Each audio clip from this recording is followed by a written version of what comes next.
Welcome, everybody. Thank you for coming. It's nice to throw a party and have people show up. I would have said, I would have told this story even if 3 or 4 of you came. And I tell the story sometimes bits and pieces to my son and to my students and to my black belts who used to be with me that have their own place. Some of these things that I'm going to be talking about, some of you have heard before, but they all fall into where we are right now today. Okay, I want to thank all the people who are watching the live feed on YouTube. Some people who are out of town, maybe the guys from Georgia. So Carson and Clay, if you're there, if you're watching, hello to you too. Thank you for getting in on our broadcast here. Before I start, I want to make sure that I want to thank my son, Justin Ichikawa, for setting all this up. This guy's amazing. I don't know anything about this kind of stuff. He knows all about it. And he didn't go to school for that. He just figured it out, like building roadsters. Who knows anything? He figured it out. So he figured out this too. So all the production quality and everything, I owe to my son here.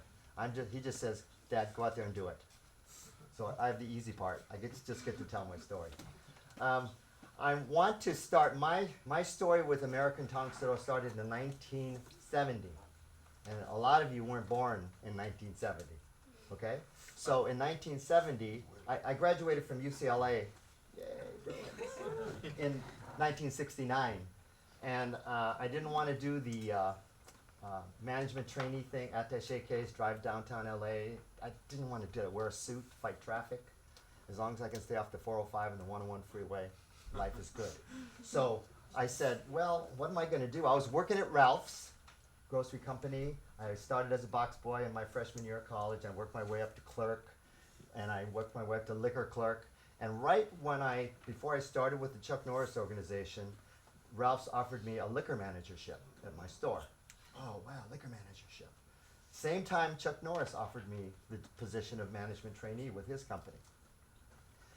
I had a cush job at Ralph's, 9 to 6, Monday through Friday, top dollar, union benefits, health insurance, disability, retirement, all that stuff I had. Then I had Chuck Norris Karate Studios. What is that? In 1970, nobody really knew it. Only a few people knew what karate really was. It was kind of on the back burner. It wasn't in the mainstream like it is today. Okay? They said, oh, karate's a fad. Wow. They said jiu-jitsu was a fad. They said Krav Maga was a fad. Well, it's still around. All that is still around. And karate in this country is still around and going strong. And all of you were involved in this. When I graduated from college, I let my fingers do the walking through the classified ads of a newspaper called the Los Angeles Times. I think it's still in publication, but everybody reads it online now. But I had a newspaper. We didn't have online then in 1970. We had to look at a newspaper. So I'm thumbing through because I didn't consider keep taking that liquor managership with Ralph's. I wanted to do something better. I wanted a challenge. That job was not a challenge. I knew what everybody wanted to smoke and drink as they walked in the door at Ralph's. Not a challenge. So I came across an ad in the Yellow Page, in the classified, help wanted. It said, wanted young people who, energetic, that word energetic came up first. Energetic young people wanting to work in an exciting new public relations field, work with beautiful women, and make lots of money. I went, oh, this is a no-brainer. I got to call this one. So I called the number. A young lady's voice came on the phone, very, very pleasant, said, hello, Chuck Norris Karate Studio. What can I do for you? And I went, oh, I'm sorry, I must have the wrong number. Oh, did you call about the ad in the Times? I said, yes, I did. And she proceeded very professionally to go through her phone presentation. I don't know if some of you people who run studios have phone presentations, but she asked me the right questions. How did you hear about us? Have you had previous training? If you were training, what would your goal be? Yada, yada, yada. Before I knew it, I had an appointment to go down to the Chuck Norris studio in Torrance, California for my first appointment to get into the management trainee program. Okay? Now, when I went there, I was scared. My heart was pounding. Some of you students remember the first time you walked into your studio? I'm sure most of you were pretty nervous because of the unknown. Even Mark Cox might have been a little nervous. Because he didn't want to bear hug his brother and get headbutted. So I walked in there with my heart pounding, and this gorgeous young receptionist greeted me and had me fill out an application, pre-acceptance application, something all of you students filled out when you came in. Okay? Before I knew it, I was in an office with a program director, a young man who was he had a orange belt or something like that on it. It was a low rank, it wasn't very high. And he took me through a process of push-ups, jumping jacks, stretch, and here's how you defend yourself against a knife. He held a rubber knife up to me and said, what would you do if I did this? And he poked me in the stomach with a knife. I wish I could have a replay on that one now. But he said, see, you don't know how to defend yourself, so you need to do this. And before I knew it, I was signing a contract for a 2-year red belt program, paying $25 a month. Ooh, in 1970, $25 a month, can I afford that? But I was signing up for lessons. Now, where did this genius idea come from? It came from a man named Bob Wall. I don't know if some of you know who he is. He's a very famous real estate guy in Tarzana. He has Wall Street properties there. He was a student of of Joe Louis. Joe Louis and Bob Wall owned the Chuck Norris studio in Sherman Oaks before Chuck Norris owned it. And Bob Wall was a marketing and real estate guru. And it was his idea. He hooked up with Chuck Norris through tournaments. And he said, hey, I can make you a megastar. So he took over the marketing for Chuck Norris. And it was his idea to put that ad in the Times, to get people to come in. To get people to come into the management trainee program because they had goals of having a national chain of karate studios. Okay? And their model was Jack LaLanne European Health Spas. Now, some of you older people might remember who Jack LaLanne was, but he had a national chain of health spas, pre-24-hour fitness, Gold's Gym.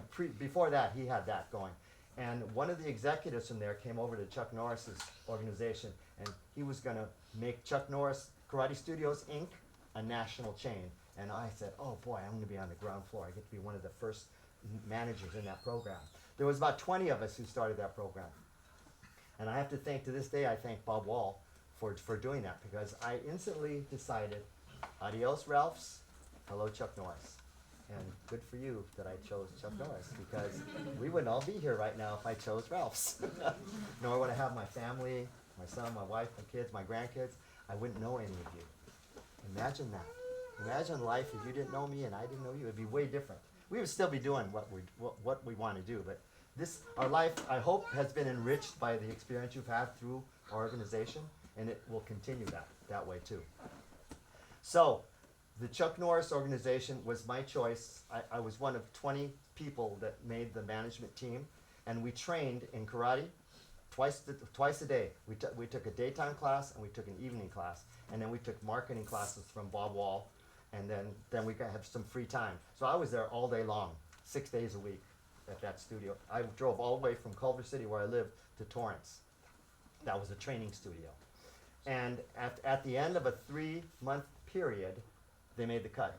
Okay, here's what we're going to do. You guys step forward. It was like you're auditioning for American Idol or something. Okay, you guys step forward, you guys step back, you guys in front, you went through, you guys go home. I was one of 5 management trainee choices. I got my management trainee position.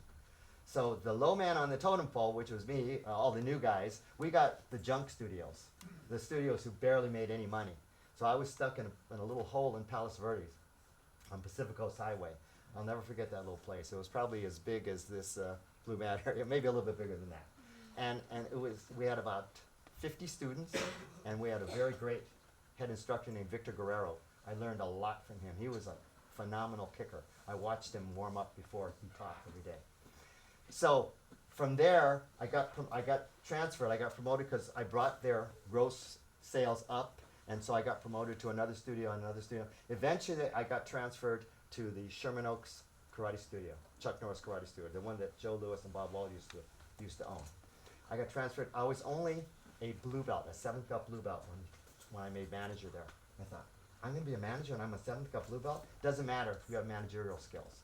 So I trained under a person named Pat Johnson, who some of you know of, a very famous man.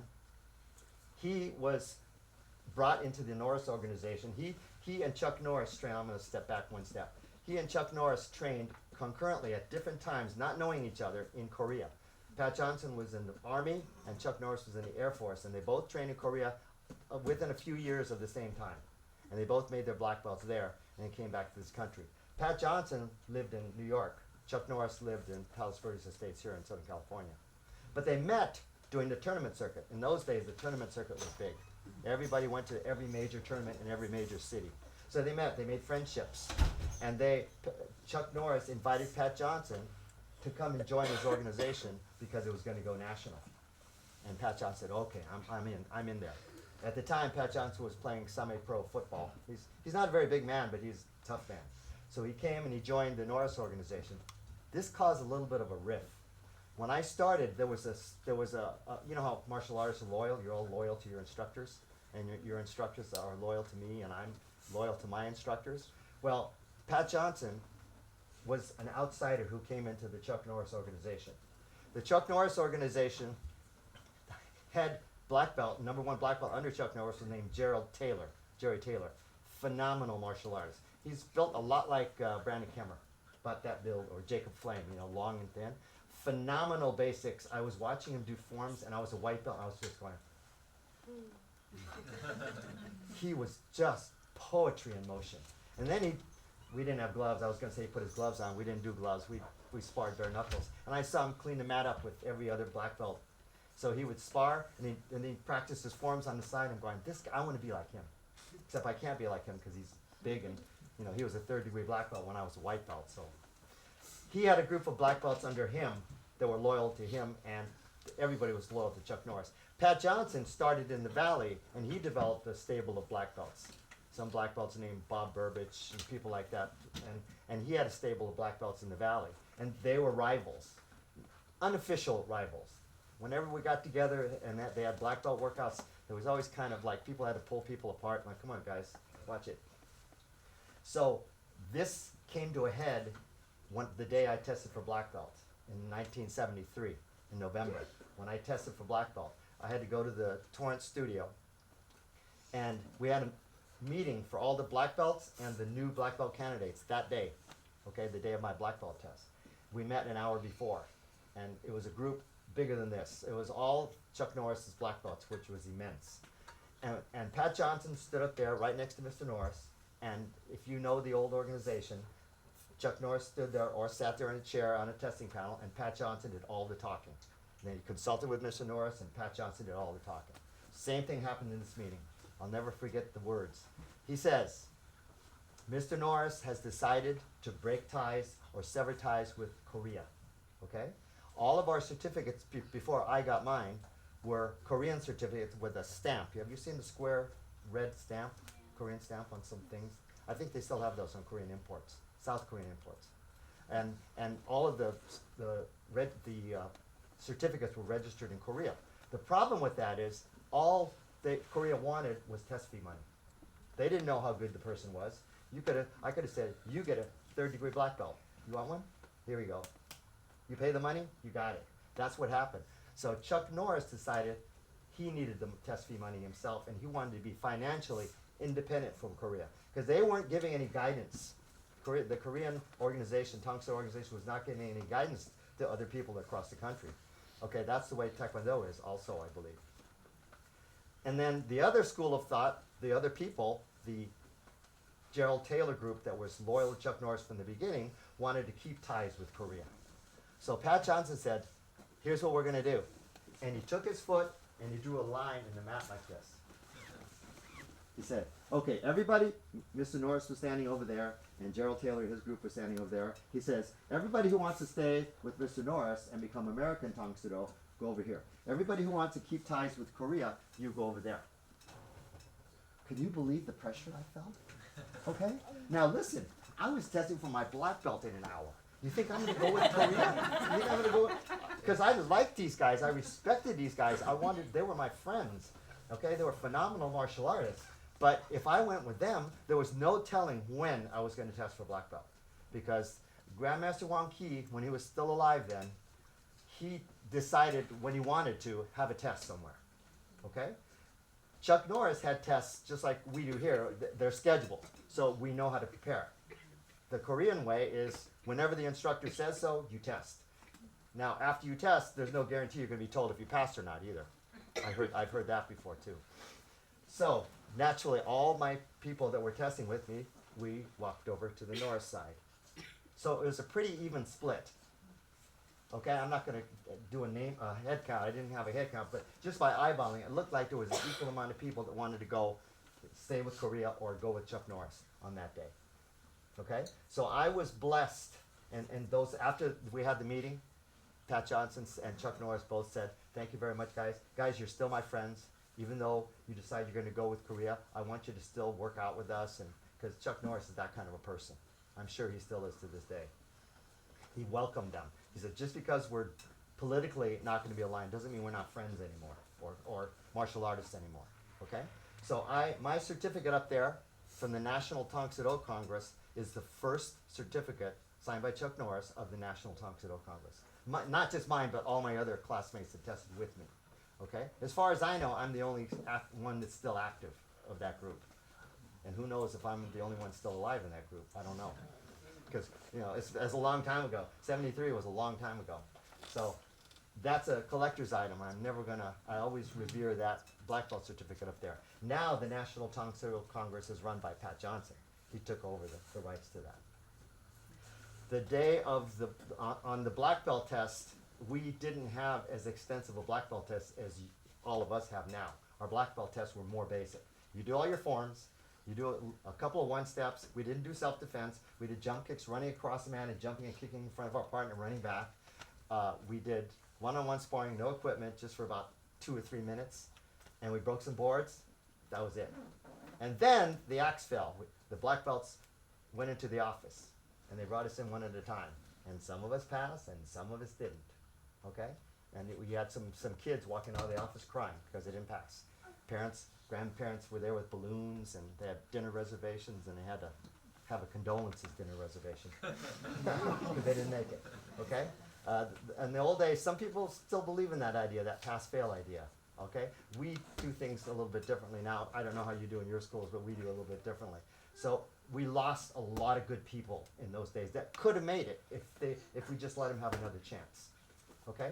Now, the North, I had a chance to meet, I don't want to get too much involved in this, but during the time I was a lower rank, I got a chance to meet some very nice people in the martial arts. I got to meet Hall of Famers. I got to meet movie stars. I met Steve McQueen and Ali McGraw. Chuck Norris was late to one of his meetings with him, which he is always late. In fact, if he was coming here, he'd probably still be on his way here. He's a very nice man, but time management is not his best thing. He says, he calls me on the phone, he says, "Dennis, you got to entertain Steve and Ali." I go, "Who?" "Steve McQueen and Ali McGraw." I go, "You're kidding. What are you talking about? I'm going to be a half an hour late." So I had to stand there and do small talk with Steve McQueen and Ali McGraw. The first time I was ever starstruck, because their backs were to me. He called me earlier in the day, and this is later on in the evening. So they came in, and I was, as a good manager, I saw people standing in the lobby. So I went up to them and I said, "Can I help you folks?" And they turned around and went. He said, "Oh, hi, I'm Steve McQueen." She goes, "Hi, I'm Ali McGraw." And stupid me said, "I know." All the things I could have said, I said, "I know." The nicest people in the world. And Steve McQueen he was a tough guy. All he wanted to do was spar. He sparred. Chuck Norris was his private student, and then Pat Johnson took over. I never saw Pat Johnson just let Steve McQueen well. You don't hit your private students so much. They're former private students. So I had a chance to meet them, and then one day Chuck Norris called me up and said, "I'm going to send a student to you that you might know of." And I go, "Yes." "Her name is Priscilla Presley." And I went, "You kidding?" He goes, "No, they moved out here from Tennessee. She's got a 7th cup blue belt from Tennessee in Tang Soo, and she wants to start training here." And I gave her some private lessons, but she says, "Okay, thank you for the private lessons. Now I want to take classes with the other students." So he recommended her to come to me. I was very flattered, very flattered. One of the nicest people that I've ever taught, trained harder than anybody else did. Okay? When she made green belt, I gave her my tobak with the green trim. When she made red belt, I gave her the red belt with the red trim. I hope she still has it today. And I'm hoping one day our paths will cross and she'll remember who I am, because I'll never forget her.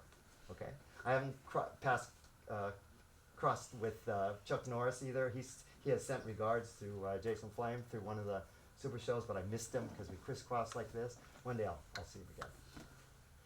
When the Norris organization started, National Tang Soo Congress, they started a chain. They had a chain of 7 schools, okay? And I was the manager of one of them. And our studio was the highest grossing studio in the 7 schools. So I got promoted to district manager. So I had 4 schools that I was in charge of. So I got to run 4 schools and Pat Johnson was my direct superior, okay? So it was a very, very interesting time. But we who worked in the business, felt the rumbling, the crumbling, the base something was wrong. Something was wrong. The management team that they had on the top were doing wrong things. They weren't doing what they said they were going to do. Then somebody else bought the Chuck Norris Karate Studios Inc. And that person was, oh man, his name was Erwin Paris. He was a terrible person. I went to a management meeting and he took crumbled up bills and he threw them on the floor and he says, okay guys, here's your bonus. And these managers were diving on the floor for this money. I was not going to be part of it. I stood there like that. I said, sorry, I'm not going to stoop. I don't need money that badly. I'm going to grovel on the floor like that. And he looks at me, and I looked away. I don't want to have anything to do with him. So I never went to another meeting again. But as time went by, within a short couple of months, we knew that the studios were going under. So my partner, Harold Gross, and he was a head instructor at the Sherman Oaks School, and I just made black belt. We decided that we're going to, through the insistence of my wife, she says, why don't you guys run your own studio? You don't need Chuck Norris. So we opened up our own studio in Tarzana, and Tarzana Karate was born. And we opened up in April of 1974 there, okay? Harold Gross is head instructor and me as manager and daytime instructor. This lasted, we also, as time went by, we did so well that Pat Johnson bought the Chuck Norris studio in Sherman Oaks, and he sold that one to us too. So we had 2 schools, okay? Now, I don't know if any of you know about partnerships. Partnerships are like marriages. Sometimes they work and sometimes they don't. And when 2 partners want to do the same thing, it doesn't work, okay? So my partner, I said, Harold, you teach and I'll manage. I'll sell. He didn't want to do that. He wanted to manage himself. He was a terrible manager, terrible salesman. And I didn't know anything about teaching because I never taught except a couple of students in the daytime, okay? I taught Priscilla Presley. But I didn't know about teaching kids. I didn't know anything about that. So, long story short, our partnership broke up. He took the Sherman Oaks studio. I took the Tarzana studio. Okay? And that Tarzana Karate studio lasted. I hired Rick Oki, who was my #1 black belt on the list over there. And may he rest in peace. He died of cancer about 5 or 6 years ago. People come in now still. Somebody the other day was asking me, how's Rick Oki doing? I said, passed away. What? Cancer. Really bad. Very good black belt. I hired him to teach. I learned about teaching kids from him. You know the don't say the Y word? That was his thing. Check your hands before class? That was his thing. Okay? How fast you're supposed to move? As fast as you can. That's his thing. I learned how to teach kids from him. Okay? And if he was alive, I'd give him credit for it, too. I told him that. I said I learned a lot. I'll learn from anybody who'll teach me something that I don't know. And I hope that all of you do, too.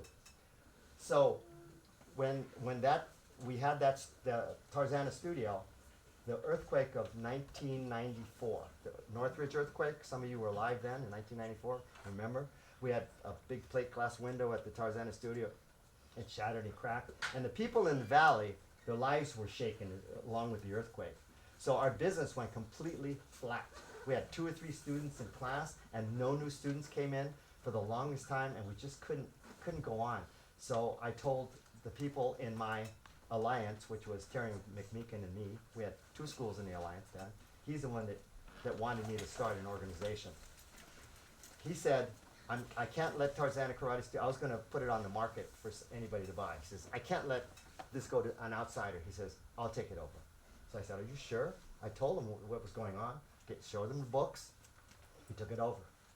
He didn't really take it over for him. He took it over to sell it to Rio Altai, who's some people's favorite people over here, who has body marks dented in the wood. I wish we would have kept that wood at the Tarzana studio. Some of you people tested at the Tarzana studio. My son tested at the Tarzana studio when he was 7 years old. He made black belt at 7 years old. That studio brings back memories. So Rio Altai took it over. Then he sold it to a guy named Paul Wolf, who was a red belt then, who was just a businessman, not really a martial artist. He sold it to Master Pak, who I think still has it now. I don't know. I haven't been there. Tarzan's not around. But it's not. It's gone. Tarzan He kept our gone. board though. My original Right. one with my name on it, Correct. on his studio, Correct. and our picture plaques too. Correct. See that? People trying to make business out of my name. That's why I went out of business. Bad karma, right? Bad karma. So, since I lived out here, going back and forth was not my favorite thing. I didn't like being out here and having somebody call me up at 10 minutes after 4 saying, Mr. Chikawa, who's supposed to teach the 4 o'clock class? I go, Joe Smith is. He goes, we're standing outside the studio with 50 kids. No, I wish. 15 kids. I'm wishful thinking. But we're standing out here with 15 kids and the studio's locked up on. And we didn't have cell phones in those days. He was on a payphone. Okay, so payphone. You know what you kids know what a payphone is? No. You put coins in it. You know what it is, Marabella? Oh, okay. You know what a phone booth is? Oh, you know what a phone booth is? Okay, you've seen it on Google. So I was tired of that. Now, when I was at Tarzana, I never got a call from Thousand Oaks because we had Jason Flame and EJ Boucant running the studio, and they weren't flakes. They were there. They were there to run it. We would drive Jason Flame crazy because he's anal, and EJ Boucant is the opposite. They're like the odd couple, right? So Oscar Madison and Felix Unger. So EJ Boucant would go, where's Jason? He's coming in pretty soon. Takes the desk and moves things around like that. Jason would walk in and go, just to placate you. Remember that? That was fun days. Fun time. So much fun. I started the studio out here in Thousand Oaks at a park and rec. I took over a park and rec program. Some of you are taught at park and recs. And in 2.5 years, we developed that park and rec program to 175 students. Okay? So the supervisor there said, why don't you open up your own school? And you can keep a beginner program here at the studio. So I said, good idea. So we moved to the Tarzana studio, and 100 students came with us. We opened up the doors with 100 students. Oh, I'd love to do that again. That was great. And then Conrad Ercolano took over the program at the Park and Rec, which he wasn't very experienced, so the program kind of died. Or Shotokan guy took it over, and he still runs it to this day. I look at the pamphlet, and he's still taking over. Okay, so the Tarzana studio opened up, the T.O. Westlake Karate studio opened up. We moved a couple times into this day right now.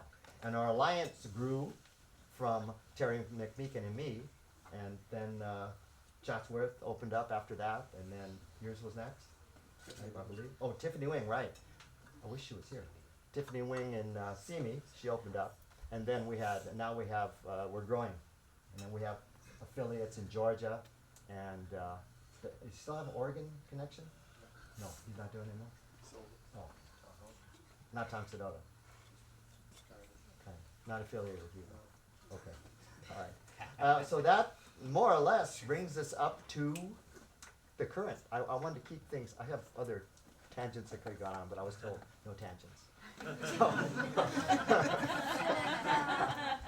I have stories, but I just wanted to tell you, if you ever look up Black Belt Hall of Fame people, most of those people in the old days of Black Belt Hall of Fame, I had the pleasure of meeting. Okay, and it was just an honor to meet those old martial arts who a lot of them brought their art from Asia to this country.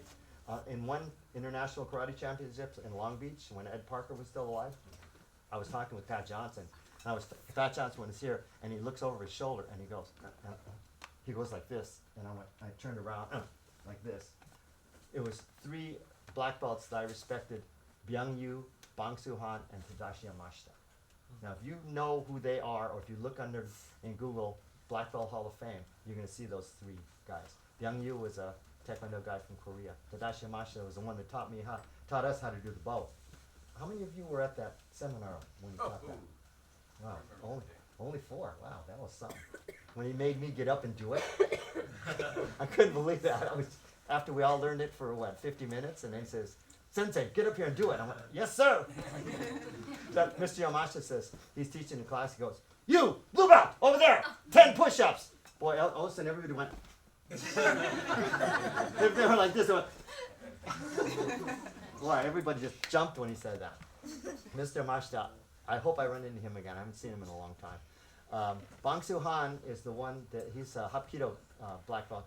He passed away not too long ago. He's the one that did the stunt work for Billy Jack. Did you see that old movie, Billy Jack? He's gonna take this foot and put it on the side of his head, and darn things you could do about it. That one. Yes. That was Bang Soo Han. He had a hat pulled down here so you couldn't see. I never knew what a crescent kick was until I saw him do that. So you know the name Bang Soo Han. Yes, sir. 'Cause you're I Hapkido do. too. I do. So one of the nicest people that I've ever met. So every time I saw those three at tournaments, they always came up to me and gave me a big hug and asked me how I was doing. I was just honored because I was a white belt when I met them. You know, I was a nothing, and I was talking because I was Pat Johnson's student, so that was important. It's nice to be known because you're associated with somebody who's respected, and all of you people who have instructors who are respected also not because of just yourself, but because of your affiliation to your instructors. So always be loyal to them because their legacy goes back with me to the early days. Okay? Now, I'm going to open it up to any kind of questions. I hope they pertain to something that we were talking about. Brandon Cameron has a question. I knew you were going to have a I question. know, right? It's terrible. So, Chuck Norris and Pat Johnson, you said they were kind of like peers that started in Korea on kind of separate paths and got their black belts. Now, American Tang Soo and Korean Tang Soo forms look very different. When Pat Johnson and Chuck Norris came back together, how did they change the Okay, look of it? one thing that I regret is they didn't train in forms together. Okay. They trained, their emphasis in those days was the Chuck Norris sparring team, fighting team. Right. You know, they're undefeated. 5-man fighting team was undefeated. I don't know how many fights they fought, but I got a chance to see 2 of them. Best sporting events I've ever seen in my life. Better than any Game 7 or World Series or whatever. So their emphasis was getting 5-man fighting team. They did not emphasize forms. That's why I was so impressed with Gerald Taylor, who did forms real well. Chuck Norris and Pat Johnson, a couple of their forms, Pat Johnson taught me, or Pat Johnson's black belt taught me Taiji Hill. Because Chuck Norris didn't do Taiji Hill. Okay? And then their versions were a little bit different. So Chuck Norris trained with Master Shin in Osan Air Force. He was in the Air Force. I don't know Pat Johnson's instructor's name, but they are both descendants of Wong Ki, direct descendants.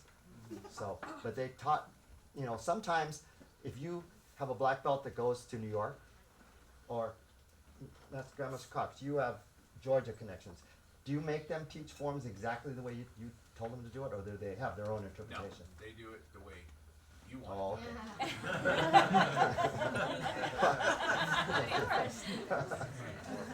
I've seen other Tang Soo people do things a little bit differently than the way we do it. You know, I respect it. If they have a good reason why they're doing it like that, I respect that.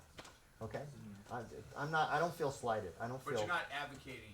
No, I'm not advocating Okay, to change it. That's one of the reasons why Conrad Ecolano is not part of the organization. He wanted to change.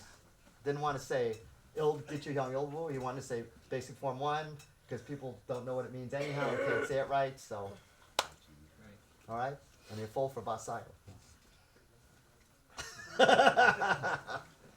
Okay, but no, they did not get together. As far as I know, they did not get together to do forms. Did a lot of the Chuck Norris schools then have different type of techniques, kind of like the Pat Johnson technique and the Chuck Norris technique? Now or then?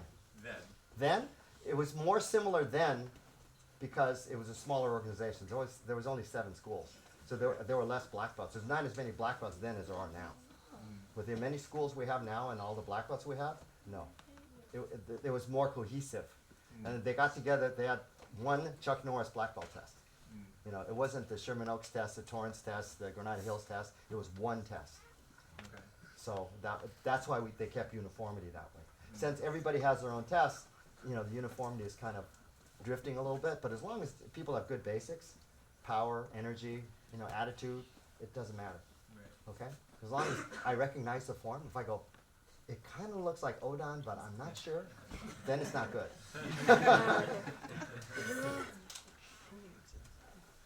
Did you ever fail a test? I almost did. Which I almost did my second gup red. I was 3rd gup testing for 2nd. Mr. Johnson, I was on his bad list. I was in the doghouse. You know what that means in the doghouse? That means You got he in wasn't trouble. happy. He wasn't happy with me. Okay, he wasn't happy with me because one day he was teaching class.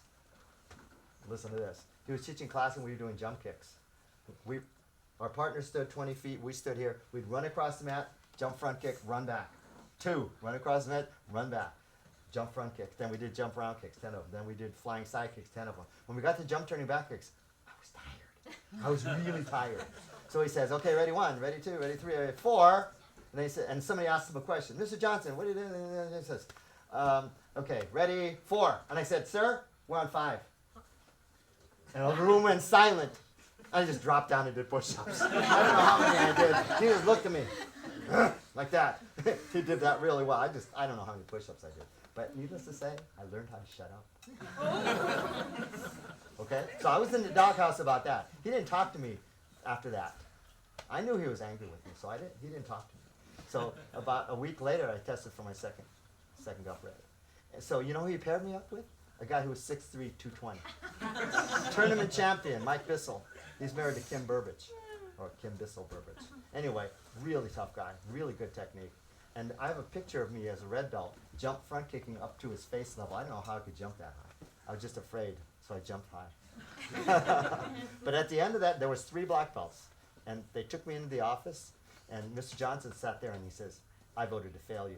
Just lucky you looked right at me. I thought, but the other 2 guys wanted to pass you, so you passed.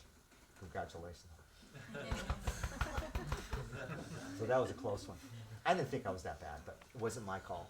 It was just that this guy was, what am I going to do with him? All my 1-steps were designed for somebody my size. To try to hip throw somebody 6'3", 220. Tough.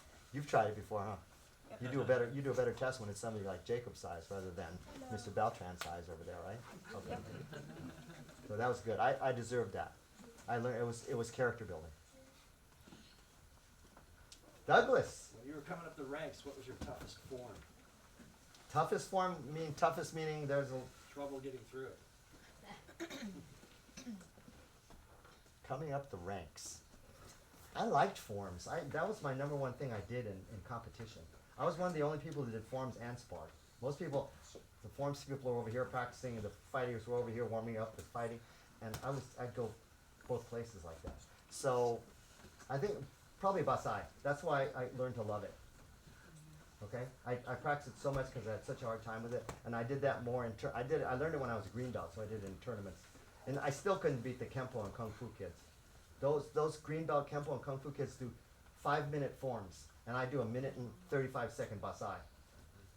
How am I going to beat that? It's a computer that they did. I was an adding machine, but I did the best I could. I'd take second and third to these guys all the time, or not even that trophy. So Basai was the one. You don't even know that one yet. You're going to love that one, Doug, when you need it. Enzo. I knew you were going to do that.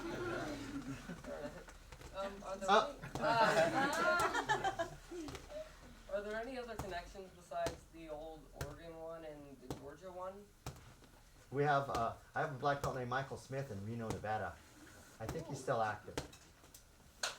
And the second one is, do you know exactly where in Georgia are those studios? Yes, you can talk to Grandmaster Cox about it. He has, they're his black belts. So you can talk to him afterwards. Why are you going to Georgia? I just know where to go to college. Oh. Why don't you go to UCLA? Or Cal State, or Cal Lutheran University, or Cal State Northridge. That way you can still train. That isn't exactly Ivy League potential, but then again, Did he say elite potential? Ivy Oh, Ivy League. Thank you for coming, Enzo. Kid knows where he wants to go. Ivy League potential. Is that your kid? I thought you wanted to sing on Broadway. No, he does not want. Oh, okay. All right. Okay. Leave that to your dad. Mr. Beltran. You know, you've been very inclusive with just other styles. I know Grandmaster Cox does Krav Maga, and I'm curious as to when you came to that realization, because a lot of, I think, martial artists always think it's either my way or the highway, and you're not like that, and it's very unusual and very refreshing. I'm just curious I'm a pretty open-minded person when it comes to martial arts. I mean, I'm loyal to what I do and what I learn. And what I learned, the basics of what I learned, I try to improve on them. If you would have seen the forms that I did for my black belt test, you go, whoa, we changed a lot of things. You know, in Sadan, we used to grab the lapels and do this and do. And I tried it with somebody. I grabbed the lapels and I went, I can't front kick you. I'm holding on to your lapels. Unless the lapels go real long with that. So I changed things to make them more practical. Not as much as Conrad Arcolano did. You know, I didn't drop Korean names just because. I just wanted to make things practical. I have a friend who's just started training with me named Steve Polk. And he does old school forms that he knows too. He does step across chops on Fasai and things like that. Half step out crescent kicks just to make it. That's Chuck Norris things. So I kept the basics the same. I just improved on the things that I thought needed improvement. But when I first started teaching, I said, I think there's two weaknesses we have in Tang Soo. One of them is whenever we fell down in sparring, we were told, get up, you can't protect yourself on the mat. And I always thought to myself, why can't we? They never taught us because they didn't know how to teach what to do on the mat. You know, just sit there and kick at them until they move away, then jump up quick. I wish I would have known what to do then, what we know now. But so I said, we need to add ground self-defense. So I began a search for a jiu-jitsu instructor. And the other thing we did not do is any weapons. They said, use your body as a weapon. That old cliche, right? No, I wanted to learn how to use a weapon, so I employed Tadashi Master Yamashita to teach us how to use the bow. Because I figured the bow was the easiest weapon, because it didn't have a blade. You can just take a broomstick, unscrew the handle and use that at home. So that was easier than a bladed weapon, or two-part like a nunchuck or something like that. Too difficult. So I thought bow was a good thing to add to the style. So we added that, and I came across, I was searching, I went through 2 or 3 jiu-jitsu instructors, and I had them come and do a seminar at our studio. And I didn't like their attitudes. They were a little bit cocky, you know, and they weren't like family people. And we have a family studio. You're going to work with kids and women and big men, small men. We're going to work with all types of people. I want somebody who can relate to everybody. So I finally, one day we were refinancing our house, and the appraiser came to the house and said, may I take some pictures? He had a notebook and camera. No iPhone, camera. Notebook, pencil. He went upstairs to my son's room, and he came back down and he says, those your son's trophies? I go, yes. He says, what art do you teach? And I said, American Tang Soo Do. I trained with Chuck Norris. He goes, oh. I said, you're a martial artist? He goes, yes. I teach Russian Sambo. And then with Slava Vilshin. We still keep in contact with him. He trained Neil Torrey, who comes in here on Tuesday and teaches. Okay? So we hit it off like that. He was a really nice person. He came over and he taught an advanced class, and for a while Gary East and I were his only 2 students. So we got some private instruction on guard, side mount, full mount, how to escape, and basics like that. So we got some private work. We didn't know, this is magical. Oh my gosh. So it was magical because we didn't know what to do. So we plugged the holes in our Tang Soo Do system, okay? Because we knew how to fight, we knew how to kick hard, and we knew how to break boards, and we knew all those things, but now we're getting better. Krav helped us with self-defense, okay? What Grandmaster Cox brings to us when he comes here once a month to teach was immensely helpful in our self-defense. And our students now learn practical self-defense, right? Not T.O. Westlake self-defense. That's correct. As you call it. You have graduated. Mr. Scott, I have a question. Yes. First of all, I do want to say thank you as one of your, been with you for almost 30 years now. Mr. Carlin turned 40. That's how old we are. That sucks. Ought to be 40 But I again. do want to thank you for on your line of what you say for our instructor. I never did anything without his permission. Even when I went to Hapkido and got a black belt, I went to him. I didn't do it until I made masters. And then I went to him. I said, Mr. Scott, I'd like to do this Hapkido. They don't have any forms, so that's awesome. So what did you have me do when I performed at your test? We did forms. Forms interpretation. He did the form, and I beat everybody up with it. So, It was chin so peg. he got. So that's the thing. He came to my test for that. Just so you guys know, he performed with me when I tested for my first degree in Hapkido. When I opened up even See Me Krav, I came to him and asked him the question. I said, this is on my heart. I want to try this. It's not going to be a Tang Soo Do school. How do you feel about it? And his words were, "Go for it." You know what I mean? So I've always kept that. respect, and because of who he is why you have students like Nathan Carlin, Jason Flame, even my son fighting in the ring, Alex Bond. You know why? Because I've forged them forward to go past my teachings even, and so because of you, that's just something that here. So I do want to thank you for that. But I do have one question. I don't remember all the stories that we used to talk about, but how did you come up with the numbered boards, numbering black belts? One of my students, he has a sign maker named Robert Monet. Kind of a jerk, you know. I don't want to sugarcoat it. He wasn't very popular. How you feel. Everybody wanted to beat him up, you know, one of those things. Everybody has one of those or two of those in their studio, Yeah, right? yeah, Okay. that's some He of thought he those. was God's gift to martial arts, and he wasn't. He had a drinking problem too. He lost his wife and his kid. And, you know, it's. Okay. But Why you hate it, dude? I can go off on a tangent.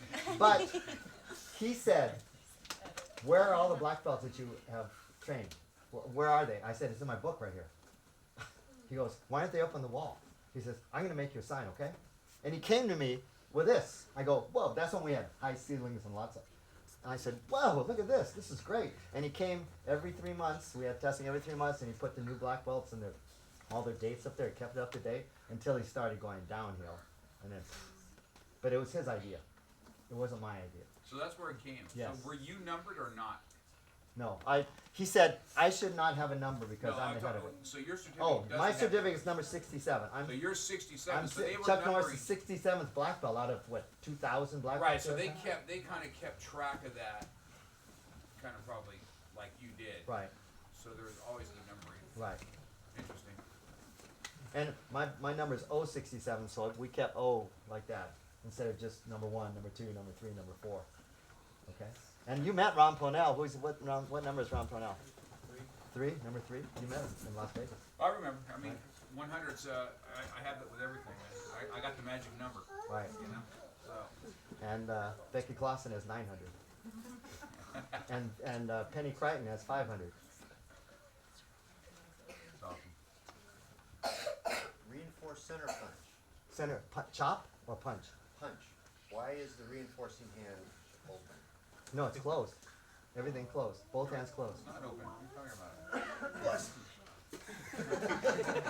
Close, close, close, close, close, close, close, close. Yes, sir. Thank you. What about reinforced palm strike? Is that open? Open. Everything open is open. Okay. Web hand, chop, Oh. spear hand. wrist hand. We'll Oh, talk. he did that as a diss. I give him push-ups for that. What a question. In the initial job interview meeting, sir, what piqued your interest to just move into something unknown? The ground floor of a national chain, that was going to be right there to take off and go with them. So I could be a big national, whatever, director of a certain region, Western region or something. I saw that way up there. I always have aspirations like that. When I'm 24 years old, what else do you have? Work at Ralph's or have a chance to go national with Chuck Norris. Unfortunately, didn't make it. But I stuck with it. See, I could have given up and gone back to Ralph's, but I stuck with it. And that's why you're here. You definitely didn't take the safe route. No, I did not. Okay. No, I did not. Good. No. Most martial artists don't take this. We all who train could be doing something way safer than what we do. Right? Every time you get dinged or something or you get upset about something, you go, I could have done something better, something easier. But it's not as satisfying, is it? Absolutely. Master's Form is one of those things that no matter where you are, you hear that song, and at least your brain, if not your body, goes into Master's Form. So can you tell us about how that came to be? When I was getting ready for my 9th degree, which I'm so pleased that my instructor was there to witness it and present me with my 9th degree, my son's going for 6th degree, right? And it was his child, his baby, his inspiration that let's put on a big show. Let's rent a hall and let's put on a big show. And let's involve all the Alliance schools. This is before you were in it. You missed it, unfortunately. It was fun. It was hard work, right? Every Chatsworth did their thing. Newbury Park did their thing. Moore Park did their thing. And then we had a couple of rehearsals and we got together and we practiced those. So during the rehearsal process early in the sequence. It took us, what, 4 months, 5 months to get this thing together? He comes to me, he says, hey, Dad, listen to this. And I never heard of One Republic, and I never heard of Secrets. He says, he says, I want you to create a form for that. I went, it's slow, it's melodic, although you all know it. I said, what kind of form am I going to do that? He says, you could do it. I said, thanks, son, for having faith in me to do it. I always had this idea of putting a form together that had bits and pieces of all the forms. I thought, that would be so cool. You don't know how hard that was. Especially since I didn't have a remote control to control the music. I had to go up to the thing and change it and start it over again, change it and start it over again. It took me so long to make that. I had to change, I had to cut, and change, try this, try that, try this, try that, try this. And today, when we do Samdan part, instead of doing this, I would have done front kick. But then everybody has to change, so I'm not going to do that. So we, in fact, Mr. Rodriguez, you have your lower ranks do green belt masters form and then red belt masters form. I haven't gotten that far yet. But we have red belt masters form. Just makes it easier to teach us Okay. than all Good at enough. once. Good enough. Okay. Master Walska and I worked tirelessly on his master's form, which I hope is going to be like this good. Provided you live through the whole thing, right? You can have a bucket there just in case? That's at least halfway through. Okay. You got to prop him up, Alex. Prop him up. Yeah, I've propped you up for 22 years. Joseph Lee. Oh, there's somebody online that wants to ask. Joseph Lee, Black Number 52 is watching. Joseph Lee and his brother John, yes. So he said, so say hi. Hello, Joseph Lee. Say hello to your brother too. I hope you enjoyed it. I remember you. You were the better brother.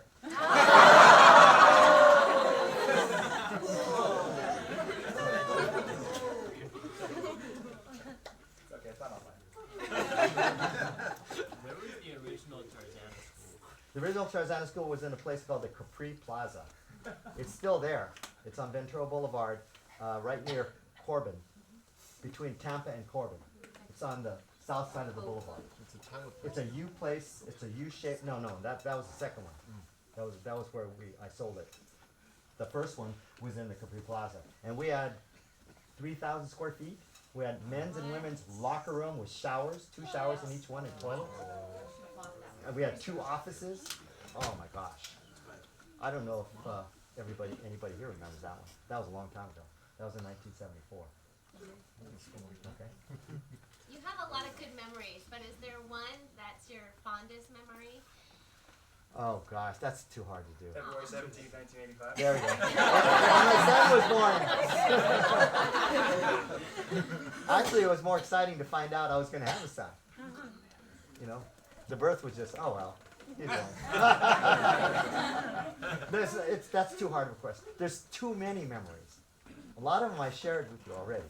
And in the future, I will share with you. You're lucky because you get to train with me regularly.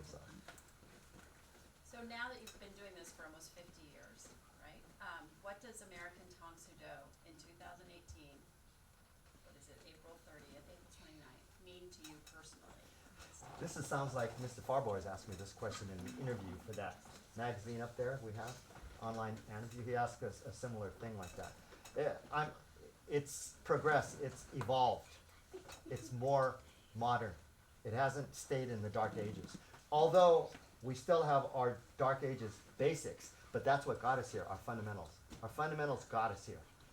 And we rode that boat of basics up to this point. And we're adding Krav, and we're adding weapons, and we're adding this, and we're adding that to make it even better. So that's what it's happening To right you now. personally, like To you me- always ask the children to write for the students. Right. On their essay, they write, "What does American Tang Soo Do mean to you?" It means it means basically a way of life. It's not a martial art. It's part of my being. My legacy. This is part of my legacy. Okay, my family is part of my legacy, and my art is part of my legacy. Business, no. The business is not part of my legacy. But the art and the amount of people that I've touched, all these people on the wall here, and all their students, that's the thing that means the most to me, my legacy. Because some people live and die without a legacy. Okay? But I can say I have one. And I'm truly appreciative for that. And I'm still living it. I'm still living the dream. I could have worked for a living, right, at Ralph? But instead I decided to do martial arts. What's that? We are appreciative Oh, of you. it's mutual.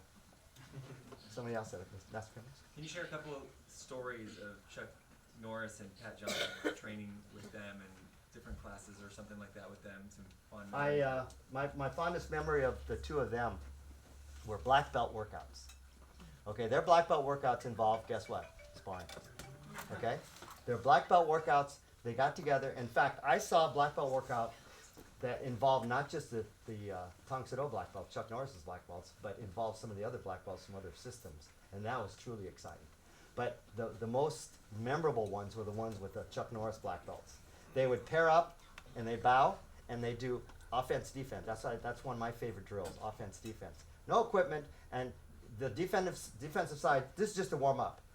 Back and forth 3 or 4 times. Okay, stop, bow, side, shake hands, side face the mirrors, move down one to your right until you got to work with everybody on the other side of your line. Okay? Then everybody was warmed up. Okay, line up around the ring. Everybody lined up around the ring. There was no put on your safety equipment because we didn't have safety equipment. In fact, they were against putting on bunny gloves and things like that on your feet. So it was king of the hill, first point wins. So Chuck Norris said, you stand up here. Garcia and Natividad, you stand up here like that. I got to watch Darnell Garcia fight John Natividad. Okay, so they bowed, tap hands, and they spar, and first point win. Winner stays up, and they go on like that. Pat Johnson came up about 4th, and he beat whoever was the one up. And then he went through the entire group like this, until he got, Chuck Norris was standing there, and nobody thought he was going to spar. But he was still, pretty young then in those days. He had just recently retired from the circuit. So Pat Johnson was standing up there, he goes, and everybody was clapping for him. Chuck says, wait a minute. He went up there. And everybody goes, ooh. I'm a white belt. I'm going, oh my God, what am I witnessing here? Okay? I'm standing there going, oh my God, what's going to happen? Chuck Norris, the head of the organization. Pat Johnson, my instructor. I can't root for anybody. But Pat Johnson's a counterpuncher. Chuck Norris is an offensive fighter. Match made in heaven, right?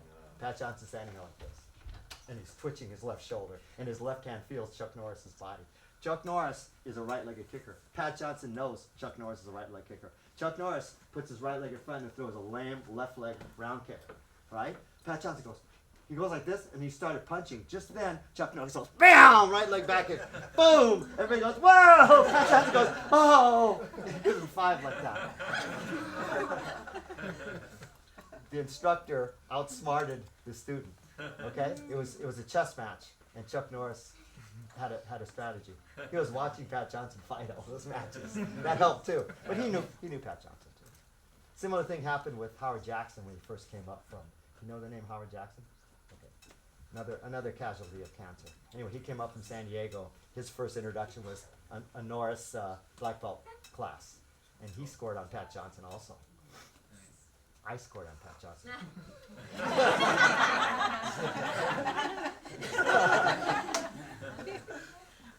When you were training underneath Pat Johnson, what were the classes like? What was it like a typical class? I'm glad you asked that, because I forgot to mention it. I had 2 very, very important schools of thought from my 2 main influences, Chuck Norris and Pat Johnson. And they were diverse, completely diverse. Pat Johnson was the consummate teacher. He would say, okay, here's what we're going to do. I'm going to teach this, and that, and we're going to drill on this, and that. Okay? And nobody asked questions because if somebody raised their hand, he'd go, and they put their hand down like that. He had a mean growl. He says, okay, everybody stand up. 20 jumping jacks, 20 push-ups, 20 sit-ups. Okay? That was it. And then we were ready to go. He says, okay, get a partner. He says, we're going to work on this, and this. And he'd say, okay, go, drill. Back and forth, whatever we were doing. And then he said, okay, stop, everybody sit down. Okay, you're doing well on this, but you need to work on that. Okay? And he says, okay, let's work on that. At the end, if it was a sparring thing, we'd all sit down by the mirrors. He said, okay, you two get up. Let's see if you can put it in practice. And like that, that's when I scored on. Because he taught how to beat a counterpuncher. He says, when you have a counterpuncher, I want you to go like this, like you're going to punch, and he's going to punch you. Okay? And just when he starts punching, you throw a front kick. So I did it. I went like this, and he started punching, so I front kicked. And to my surprise, I hit him. And I thought he was going to beat me up, because in those days, when you scored on your instructor, they beat you up. I've seen him unmercifully beat up people. Into the audience was separated, and he was still pounding on him like this. A couple of times I've seen it. Of course, these guys deserved it, because they were not nice. he knew I was a good guy, and I was just doing what I was taught, so it was okay. But that's fine. That's the way he taught. But you didn't get a workout. You never walked out of there dripping wet. You never crawled off the mat, but your head was full of knowledge. Okay? So I pattern, that's one of the ways I teach. Chuck Norris, on the other hand, the hardest class I ever took was a 45-minute Chuck Norris class because, you guessed it, he was late. So he came in at 6:15, and we go, where's Mr. Norris? 6 o'clock supposed to start. 6:10, no Mr. Norris. Oh, there he is. Runs out on the mat, tying his belt. He goes, okay, everybody line up. Okay, bow, get a partner. Okay? There were an even number of students. There were 20 students. So he looks around the audience and says, you, stand up here. He got one of the fathers. He stand up here like this. So we were doing kicking drills. Okay? Switch feet, kicking drills. Other side kick. So he didn't teach, he led the workout, and we had to keep up with him. At about 6:30, 15 minutes into the class, I was looking at the clock going, oh my God, it's only 6:30. He drilled us like that, nonstop. Switch feet, change partner, da-da-da-da-da-da-da. All the time he's working out, and you have to keep up with him. And this poor father is standing here not moving. He doesn't want to move. 6 o'clock comes, or 7 o'clock comes, the end of the class. Okay, let's line back up. Bow to your partners, line up. I go, oh, thank goodness we did. He said, on your backs. I went, oh, what? 50 rowing. Ready, one. And he's leading us in rowing. And I'm going, I'm dead tired. That was the hardest 50 rowing I've ever done in my life. Then he said, okay, dismiss. There we go. So Chuck Norris was the consummate workout man. His belief was you have to outlast. Like Vince Lombardi says, fatigue makes cowards of us all. So if you're in good shape, he may not win, but he's gonna outlast whoever he's fighting. He's never gonna, he always goes forward, whether he's a header. He says, don't know if I'm ahead or behind because I'm going forward. That was his philosophy. So I have that influence, that workout influence. But he never really taught me how to do this or bend my front knee or lock on my back leg. Pat Johnson taught me that. When I was getting ready for my secondary test, I asked him if he would watch my 9-inch forms. And I did them, and he says, so what do you want to know? He said, do you want to know if you passed, or do you want me to pick you apart? I said, yes. So an hour later, I came out like, oh boy, I know what I'm doing now. I was lucky I had him in those days. Oh, do you have a question? Oh, it's yes, another one. So how would you just go through a week and then eventually learn your form? Or was that something that was taught throughout the week? Unfortunately, see, in those dark ages, I'm calling them the dark ages, the teaching wasn't very good.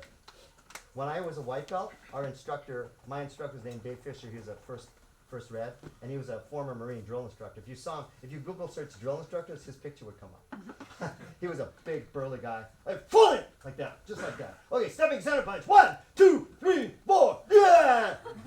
Turning. Every class was the same. Stepping reverse punch, low defense, high defense, every single class was the same thing. That's the way I was, but he never said, okay, you gotta punch lower, you gotta lock out your back leg, no, you're folding too hard. He never taught that. He just stood up there and he counted and he yelled at you if you weren't punching hard enough, and that was the way I was taught. Because I guess that's the way they were taught in Asia. The head instructor stands up there with a gymnasium full of lower ranks, and they just follow the instructor, okay? And they figure eventually you're gonna get it. If you last long enough, eventually you'll get it. That's one of the things I said. I said, no, I think you ought to teach students. When I have my own school, I'm going to teach my students how to do things the right way. And that's how you people learned how to teach people the right way. That was really important. And that's one of the things I took out that I changed. Not the old way, but we're doing it the modern way. And I think it's better. All of you who have learned how to do things, you don't learn a form on your own. Although some people learn a form on their own. Then I watch them do it and go, I bet you'll learn that on your own. Oh no, Dylan taught me. Yes, you, Dylan. That's it? Any other questions? Oh, you got more. Yes. Where do you want things to go from here? I want things to keep going where they're going. I like the way they're going. Okay, I think you've taken what I taught and you've made it better, which is always a good thing. Okay, we've added your group have added the reality of Prav to Tang Soo, because they're not mutually exclusive. They can work together. Okay, probably Krav has taken the power parts of Tang Soo and made it a separate art in itself. Okay, so I like that direction. our jujitsu. My son is training actively in jujitsu, and you know he's a blue belt now. That's freaking awesome. So we're getting better on the mat self-defense protection. We're still maintaining our basics, our fundamentals. Okay? No, I'm not going to add any more forms. We're going to make our forms that we have already Yes. better. If we were, I'd come to Chatsworth first. That'd be cool. Make sure you tell your son that.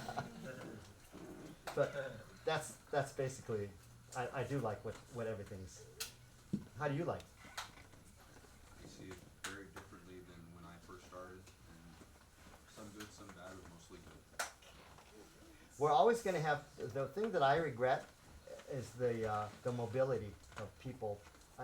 In the old days, students used to stay. Now, they make black belt and they go away to college and we never see them again. I know, they're living their lives and I don't fault them for that. But I miss them training. I like them better. I kind of wish they never made black belt and they would have still been trained. But when the students say, well, when I graduate from high school, I'm going to go to Yale or Harvard, you know, more power to you. But come back here and train after that. Okay? I miss. In the old days, we didn't have that much of that. Oh, I'm going to Moore Park College, or I'm going to Pierce College, and then I'm going to go to UCLA or SC or something, and I'm going to commute. So I'm going to still train. But now, it doesn't happen. They leave, and that's one thing that's happening today that I feel badly about. But you know what? I admire them for going on and experiencing their lives. It's a good thing. How many of your students made it to Grandmaster? Oh, you can count them. We got 1, 2, 3 right here. Okay? Who else? Wing. All you have to do is look on the wall. Look on the wall of these people. McMeekin, Wing, Steve Clark passed. Chris Bullock, there's one. Mark Cox, who's that? Real Altai. I know, Real Altai made Grandmaster. Yes, he did. You're right in front of me, right here. Oh boy. I don't want to tell you how the test was. Nobody took video of it though, so that's good. Nathan Carlin's on the list. Justin Chicago's on the list. Jason Flame's on the list. Okay. And there's still people active. Still masters are active. They'll be there. I think Master Cameron wants to be Grandmaster one day. So does Master Reese. Right. So do you, even though you're a new fourth. It's okay. You're still working at it. Yes. Okay. Yes, you have a question. At the end of all our classes, we say Tang Soo at the end. I was wondering where that came from. I went to Conrad Ocolano, though. I've been referencing him a lot. He took me to a Subok Do tournament. Subok Do is the ancient version of Tang Soo Do. It's Korean Tang Soo Do. And all of the black belts wear all white with royal blue trim and royal blue belts. The masters wear red stripe in the middle of their royal blue. And all of the black belts who are doing forms have to spar too. So they line up in a ring, they have judges, and they do their forms, and then they put their equipment on. With no scores given, they spar. And then at the end, they award.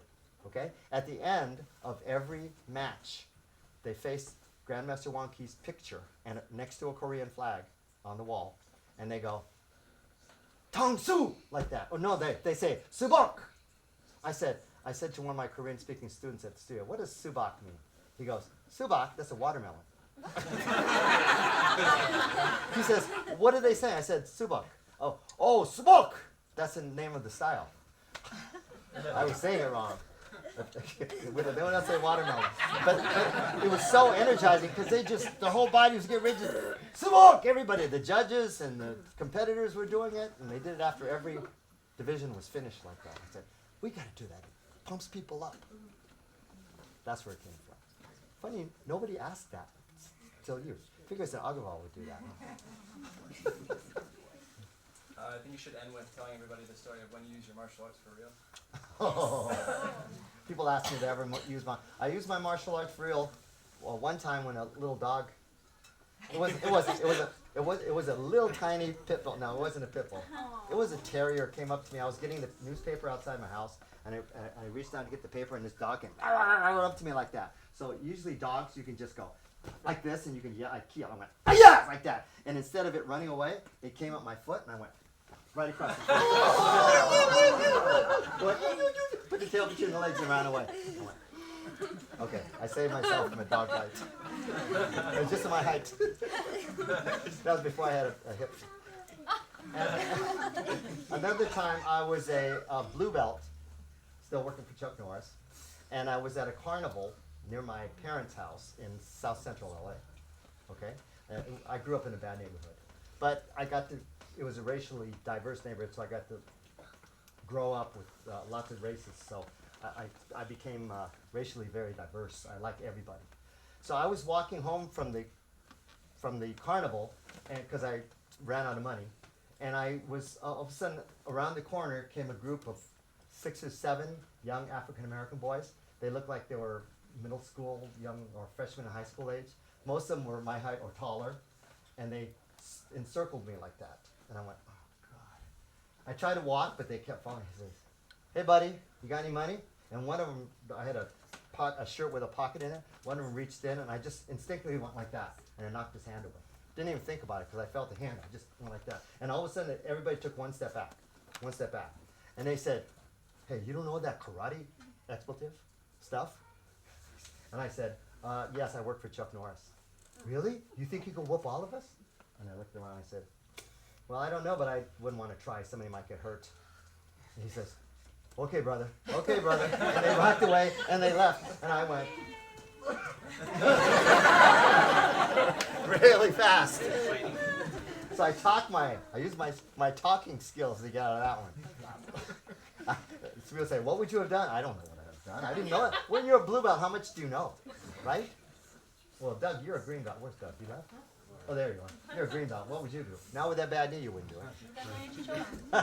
9 shot. Find a wall. There was no wall. I was in the middle of a neighborhood.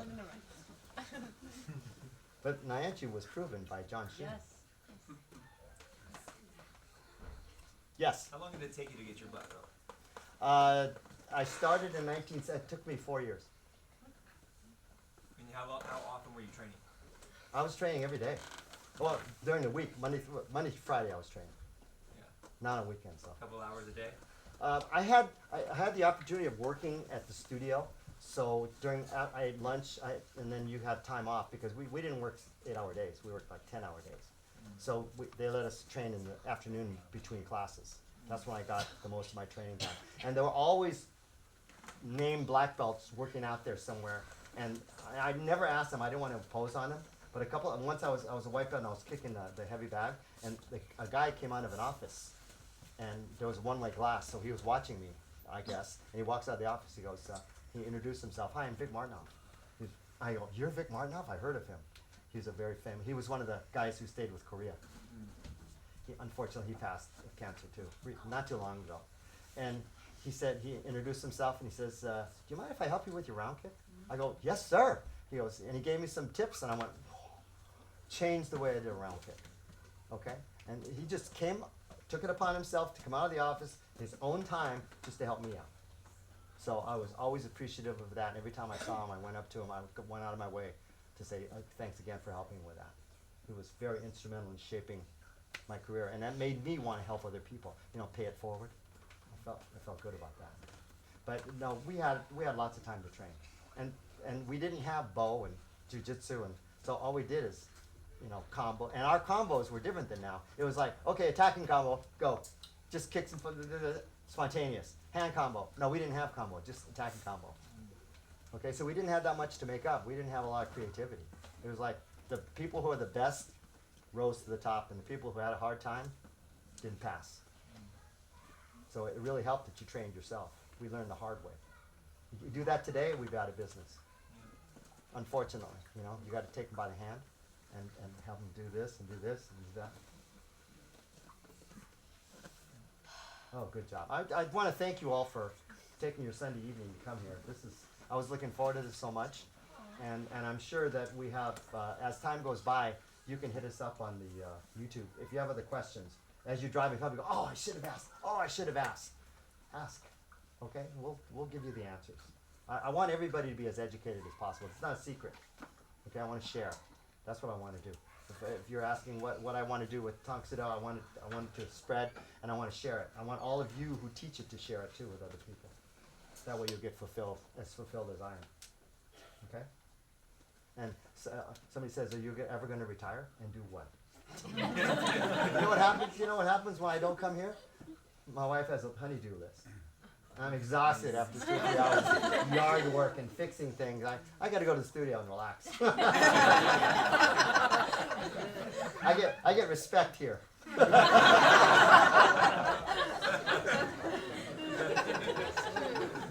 worry, she's not watching. I could say this in front of her. Kind of. She said I heard that.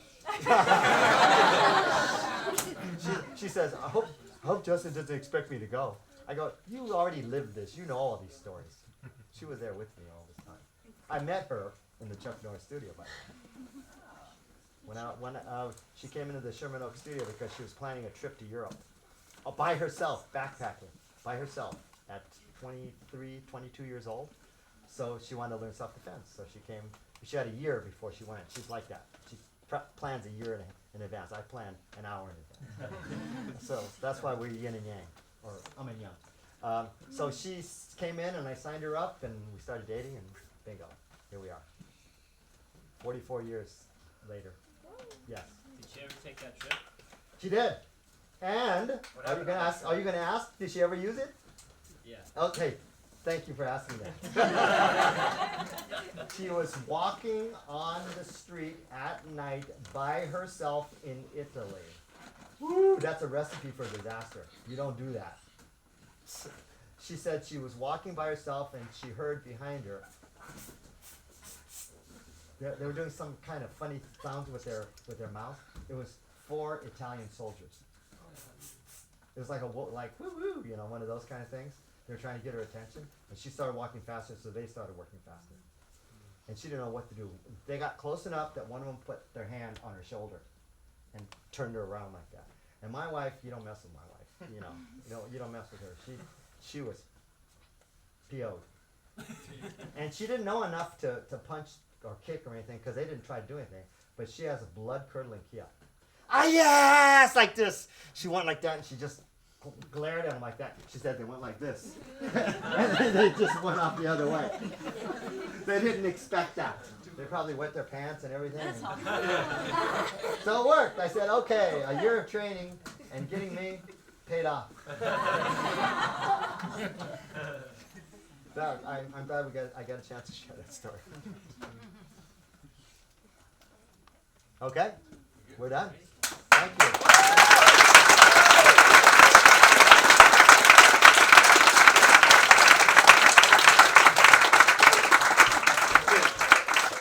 I really excited him with my story, huh? He's been asleep through most of it. Ought to be able to sleep.